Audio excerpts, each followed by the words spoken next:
not even, to the extreme, not even playoff contenders. They'll blow the team up, but that team is washed. Or maybe even in the slightest sort of way, and just saying, they're not true title contenders. And then another one that goes along with that, I'm just going to put them together.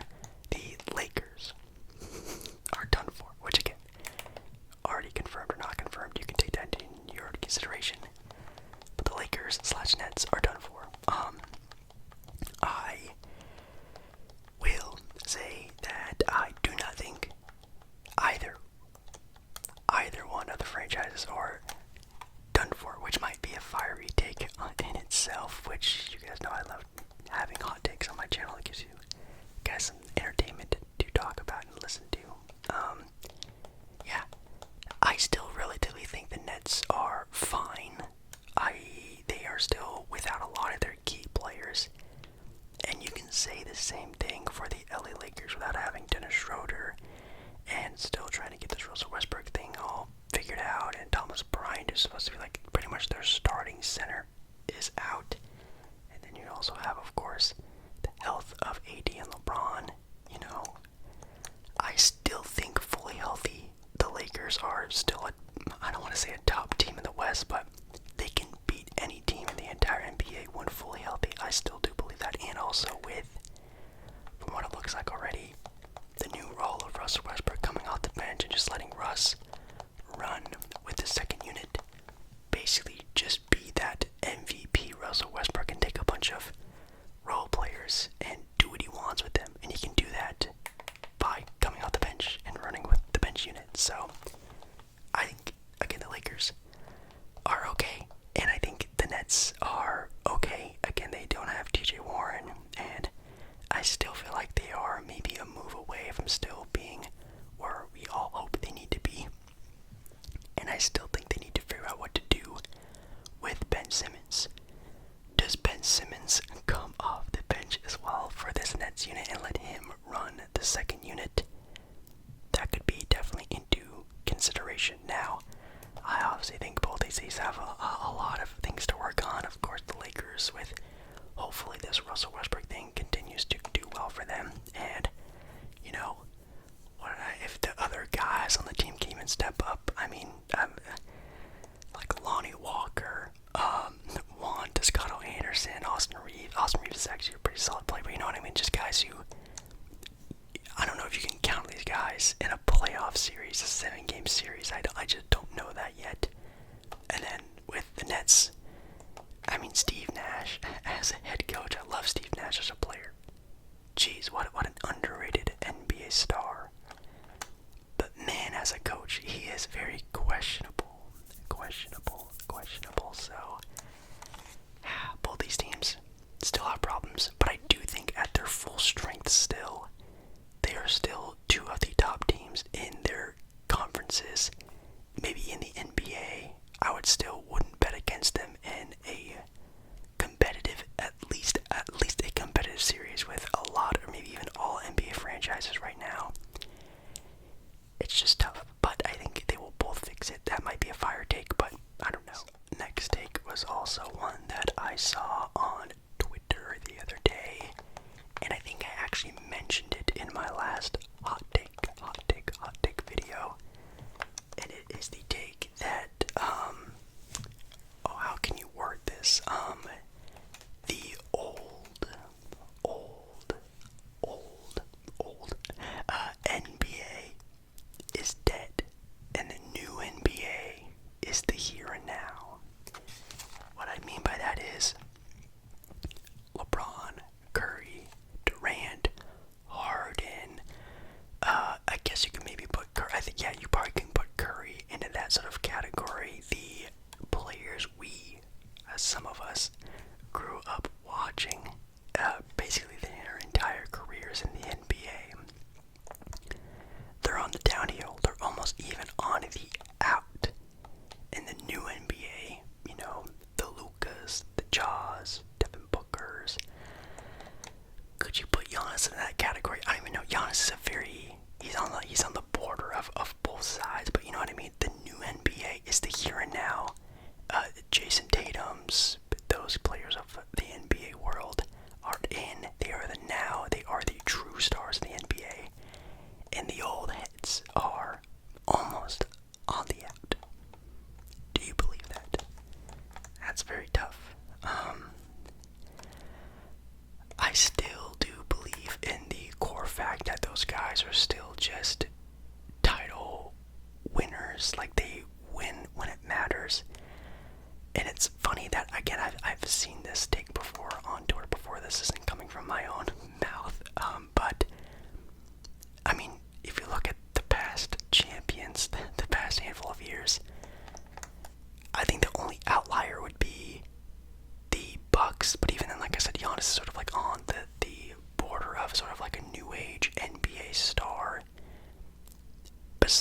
it's still been Curry and the Warriors, LeBron and the Lakers in 2020. Again, like I said, with Giannis, Kawhi Leonard in the Toronto Raptors. Like, I think today's NBA is still dominated by the old NBA. Again, LeBron's, Harden's, those type of era guys, pretty much like the 2010s guys, are still, I think, the more dominant players when it comes down to actually winning. Now, I do think the new age NBA is the most talented wave of NBA players we have ever seen ever in NBA history. They are just 10s, 20, 30, maybe even young NBA players who are maybe 24 and under, who are just budding with all-star, even just like potential number one players in the NBA type guys coming in, and it's exciting. But I will not believe the hot take that the old NBA are on the out. I think they are still dominating, and I think they still will be in the next year, 2, 3 years. But of course, there will be a time where those guys are retired, which I'm gonna cry.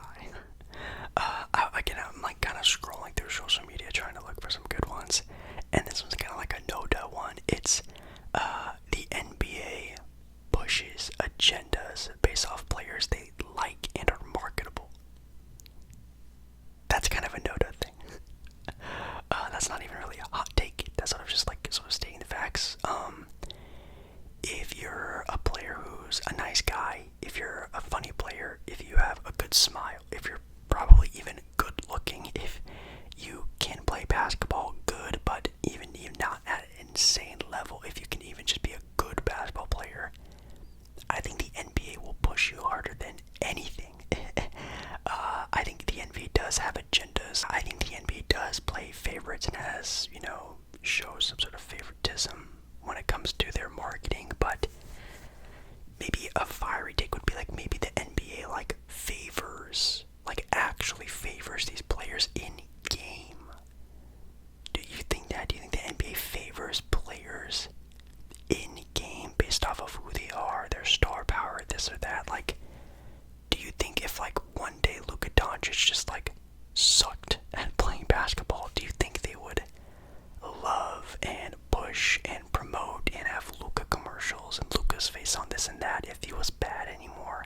Or do you think they would actually help Luka because he is so pushed and marketable? That's actually a good question. Dang, I don't know. That's definitely sort of like a conspiracy theory. You can almost think about that. That's pretty terrifying. But as when it comes to marketing, yes, of course, that's a note of thing. Oh, and another fire take. Oh, jeez. Zion Williamson cannot be your best player and win a NBA championship. Woo, man. Can Zion be your number one, your Batman? Can he be the savior of your franchise and win you a title? This person says he can't. Wow. I think he can. That is a fiery take. I think he could be. Now, I do think you definitely need a specific style of player to play alongside Zion. I think BI is a great sort of 2, even 3 option to Zion. Obviously, of course, Zion, the inside monster. BI, the outside, more of a finesse style of player, a shooter, a scorer. I think that's a good little two-way combo there. But I don't think CJ is the good third wheel to that sort of engine. I think a more playmaking type of guard would have been great. I think, honestly, if they just kept Lonzo, that would have been good. And if Lonzo obviously progressed in health, would have been better. I think I actually would have liked Lonzo there. CJ's good. I would just like a little bit more of a facilitator, a passer. CJ is obviously a point guard-ish type of player, but he's definitely a scorer. I had a hard, trust me, I know. But it works. But I do think he can be the number one option. I think if you can play through Zion to win a title, I think yes. I think it just takes a lot. I don't think he can just be the best player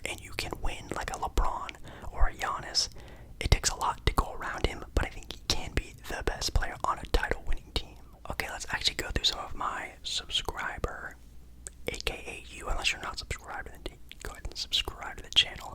I'm gonna look at some of your hot takes from my last video, which, by the way, this was like 3-4 months ago, so these are gonna be kind of old, but they're still hot takes.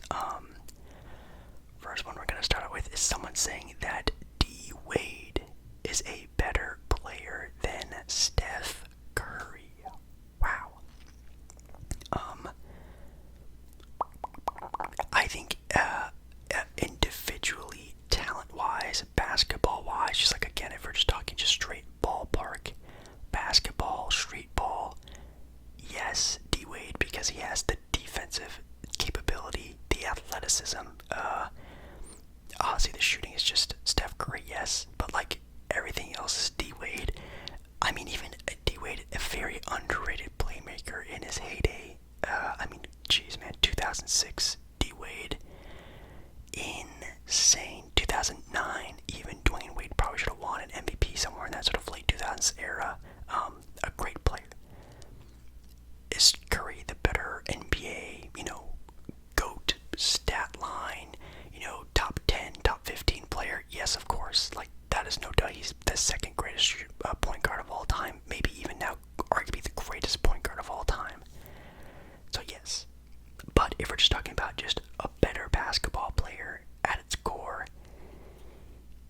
D-Wade's pretty good. But that is a fire take. I'm not saying it's true or false, but that's a fiery take. Says if Cade reaches his all NBA level, Jaden Ivey and Duren develop nicely also alongside Sadiq Bey, they could make it to the Eastern Conference Finals in a couple years.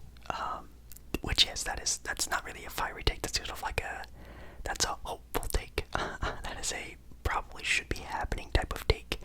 The Pistons have definitely shown a lot of heart in their games. They are 2-6 as of the recording of this video, but it's a solid 2-6. Like, it's a competitive 2-6. I think they are really seeing that these are the pieces to the puzzle. You just need to wait.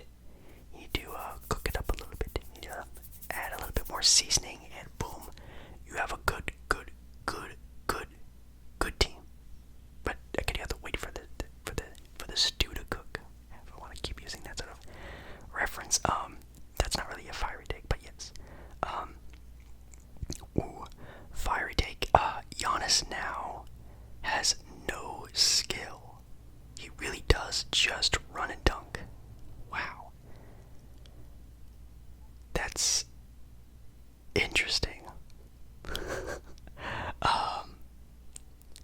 That is a fiery take. And I do think Giannis does use his athleticism and size to the most of his advantage as he possibly can. Which, kudos to Giannis for really maximizing God-given ability, which I would hope everyone would do. If you got it, flaunt it, show it off, go you. And he does that, which is great. He obviously has put in a lot of work on his body, adding a bunch of weight. I'm sure it's a lot on his body and time, and just it takes a lot to be that. But I do think I would say definitely in the past year to 2 years, he has shown significant growth in his game.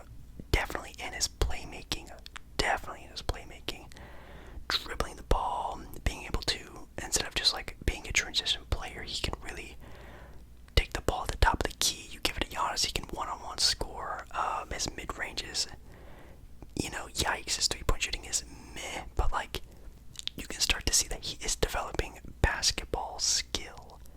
Do I think he has no skill? No, but I think he is definitely more skillful than just a run and dunker. That's kind of I don't want to say it's an insult, but I think it's a little too far. Okay, let's actually do some quick fire ones to end the video. I'm not going to talk about them, just throwing them out there into the universe and just see what you think about them. Wilt Chamberlain and Bill Russell are not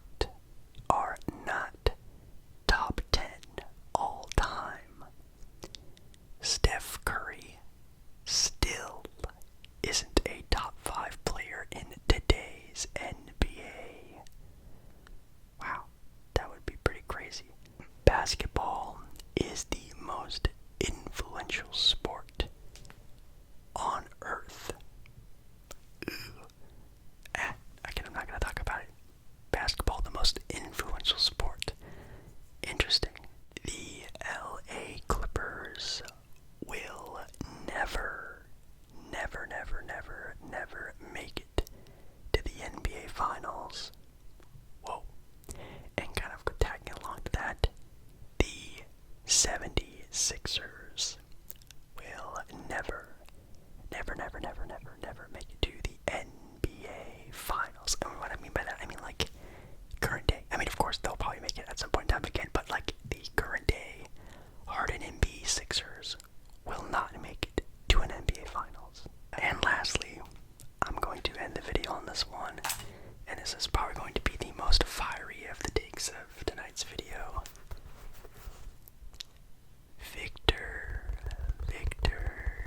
Victor Wembanyama is and will be a bust.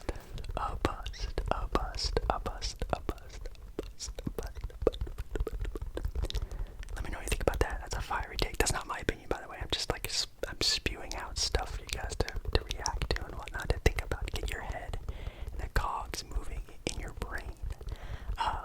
Yeah, hopefully you guys enjoyed this video. I love fiery hot takes. I love listening to Stephen A. Smith and, Skip Bayless, those guys. I love listening to them talk, even if it's lucrative and dumb. It's funny. So I don't know. Hopefully you guys enjoyed this video. Make sure you guys like the video if you did like the video, and subscribe to the channel. We are on our way to 20,000 subscribers, which is crazy. Thank you so much for watching this video.